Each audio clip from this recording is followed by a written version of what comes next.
Hello everybody, today I'm taking another quick look at a company which I think really should have done better, but it seems maybe about to fail through no fault of its own.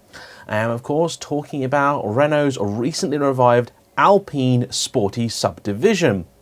Now, when the Renault Alpine sort of stormed onto the stage about 3 years ago, I think it took most of us by surprise, particularly because there's no doubt a lot of people out there that forgot that the originals ever even existed. However, the Alpine did manage something rather remarkable. Pretty much everybody loved it. Sure, there's a lot about the car which isn't right, and as a sort of hardcore petrol head, it is the sort of thing that I look at, much like the Alfa Romeo 4C, and I go, why did they do that? By Alpine's very own admission, it is a car that doesn't really have any direct rivals. It is smaller, more hardcore, and more compromised than any Porsche model, yet is also larger, more luxurious than any Lotus, and is even a bit nicer, I think, on the inside than the Alfa Romeo 4C. Of course, Alfa fans would then hit back and say, well, you can't compare the two because the Alpine has an aluminium chassis and the Alfa has a carbon one, and so on and so forth, and the infighting continues. Die-hard Lotus people are probably going to be uninterested in the fact that it has a small turbocharged engine shared with the Megane and a dual clutch gearbox. But then I guess the same people that would like an Elise if they could get in it probably are the kind of people that would buy an Alpine. So it was always an odd product. Taking into consideration then the fact that sports cars really are something of a dying breed, and this was something of a gamble for Renault. Now, I would say that they're a risk-averse company, but in actual fact, Renault have a real history of being quite innovative when they want to be. So, the Alpine actually sold pretty well. It took about 5,000 deposits for the car when they were announced. I believe their biggest market has always been the home territory, which is quite an achievement when you consider the fact that it's not a really petrol-heady nation, France. They don't tend to buy sporty, expensive, luxurious cars in any real numbers. And perhaps that's why the Alpine did so well. It was a car that was set up and configured to be affordable and targeted at that market. They also can, of course, draw upon the heritage of what came before, and there's always going to be quite a bit of nostalgia. I'm sure a lot of people that owned the older Alpine models would be keen to upgrade, especially as classic car prices at that time meant that they could nearly sell their old ones and buy a new one, and in some cases probably get some change back too. So the first year was all very rosy. I've got some numbers here. The 2018, they sold 2,000 cars in Europe. The car never available in America, and I think that was one of its problems. But 2018, they only sold that many because that, I think, was as many as they could possibly make. 2019, they sold over 4,000. Now, in comparison to other cars, more ordinary cars, 4,000 cars a year isn't really very impressive. But 4,000 cars a year would be nearly the total output of, let's say, McLaren. It's a hell of a lot more cars than Lotus were making. So for this kind of small segment, they were massive numbers. This thing was an absolute riot. I drove one. I absolutely loved it. Now, I personally wouldn't buy one, and it's the kind of car that you get people on, say, Pistonheads talking about, saying, well, yeah, it'd be great, but only if they could make it with a V8, half the weight, with a manual gearbox, and for 25 grand, maybe I'd consider it. But the fact is that these people never buy anything ever anyway, so that's really not an issue. I think at 50-odd thousand pounds, the Alpine's probably as cheap as they could possibly make it. After all, an Elise with a little bit of spec on isn't really that much different in price. It's a very old chassis now, and it's nowhere near as nice to be on the inside. So I could get the Alpine even if it wasn't the car for me. However, it seems that Renault ran into something of a problem. And that problem was the fact that there wasn't really a very big market for this car, because at the start of 2020, sales numbers went down rapidly. To give you an idea, in January, they only sold 67 in Europe. Now, I know you might be thinking, well, of course they did. It's a sports car and it's winter. Why would you be buying one?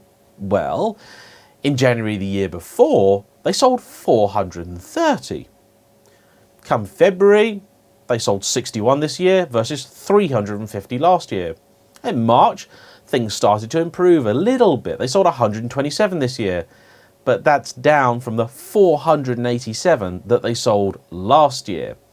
In other words, appetite for the A110 was already drying up at the start of this year, and that's before the world imploded. Renault has now decided that they want to save 2 billion euros, and one of the ways they're going to do that is by shutting the factory which makes, amongst other things, the A110. The problem with the A110 from a manufacturer's point of view is that although it is one of their more expensive, if not most expensive models, I suspect it's probably also one of their least profitable. Yeah, sure, it shares a few key components with other models in the range, like the Megane Renault Sport, but it also has an awful lot of bespoke stuff in it, and the way you make these cars and the numbers that you make them in, I suspect they really weren't turning that much of a profit. There's also a public aspect to consider, that Renault might be about to ask for an extremely large loan. And the issue is always with things like this, that if you're making a luxury or premium good, I don't think the government are ever going to be that keen to back you, especially when the Alpine factory probably didn't employ that many people compared to Renault as a whole. Also, Renault's partner Nissan are probably going to have to lose the 370Z, the GTR might be going, and so I'm sure, board infighting and things would mean that it would look a bit bad if Renault kept on making their little sports car if Nissan got told that they weren't allowed to make theirs. And let's talk a little bit more now about the car itself, because I really, really did like it. In terms of the UK specifically, which of course is my own market and the one that I feel best qualified to talk about, the Alpine has been an oddball. They've sold something like about 250 of them in this country, and that probably puts it in line roughly with the Alpha 4C, maybe even a little bit less popular. Reasons for that being that here we are badge obsessed, and for 50 grand I think the vast majority of people are gonna want a Porsche badge. Simple as that. Other people might be satisfied with an Audi badge, and we are kind of spec obsessed here. So a lot of people will look at the Alpine and go, I could have that, or I could have a mildly used Audi TT RS, which has loads and loads more power for the same kind of money. Or again, you could get a mildly used Boxster. Hell, you could get a mildly used R8 for the same kind of cash. And yeah, I know, it's incredibly unfair to compare new with used cars, and I try and avoid that when I'm doing reviews, but when it comes to the reality of purchasing, that is what a lot of people are going to do, especially the kind of people that are weird enough to be considering an Alpine. They would definitely not be against considering, say, a used R8. Thank you, computer, for the interruption. Oh, Euro car parts have a sale on! Blimey, what a miracle! The Alpine also is a car that I'm not sure we've got really that much particular misty-eyed fondness for. Certainly not the old ones. When they were selling them first time round, they didn't really sell that well here. I also, off the top of my head, could not tell you where the local Alpine dealer is. I have absolutely no idea. And again, it's a brand thing. Like, I'm pretty sure an Alpine dealer is going to be part of or next door to a Renault dealer.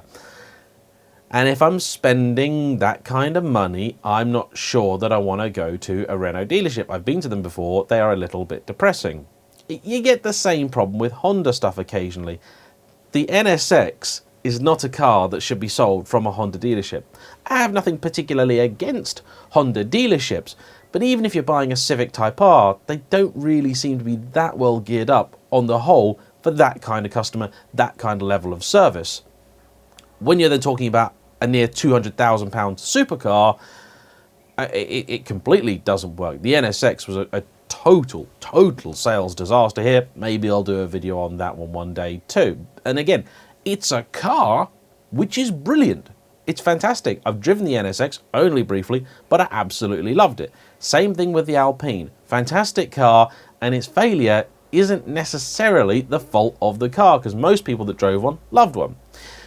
Now, one did burn a little bit on Top Gear, and that isn't a particularly good look. It really isn't.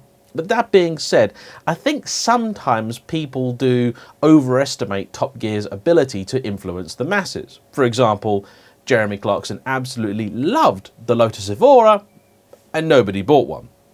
So I'm not sure that's a big issue.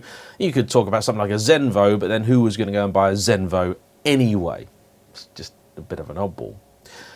I personally would love to see Alpine continue because they are a little bit of quirky Frenchness that I think the world is really, really missing. And they are that rare example of a relatively environmentally friendly sports car. By its very nature, by its packaging and everything else, it actually does pretty good in terms of MPG, CO2, and everything else. And although I'd much prefer it with a different configuration of engine and gearbox, if this is what it takes for us to be able to have these cars at all, so be it. And I'm pretty sure the next generation of Lotus may well be turbocharged with dual clutch gearboxes as well. That is just the way that the world is going. You know, Alfa Romeo showed that people will still buy these things, even if in limited numbers. But the Alpine A110, I'm afraid, was always destined to be a niche product. It always was, simply put. And in the European marketplace, or in the UK marketplace, I think it was always going to be a little bit like the Mustang, in that there were people out there desperate for their fix, and once they had it, they were happy. You weren't really going to get any more or less customers than that. It was always going to be the same number. And that was fine. I always saw the A110 as an experiment, as a can we do this, will it work type thing. And the answer was, yeah, this really works. It really, really does. But developing another Alpine model, developing something that could really take on the Cayman, or even, dare I say it, the 911, was going to take some serious investment, some serious money. And even before all this kicked off, things weren't looking particularly sunny over at Renault. They've got a lot of issues going on, many of which have been quite public and all over the news.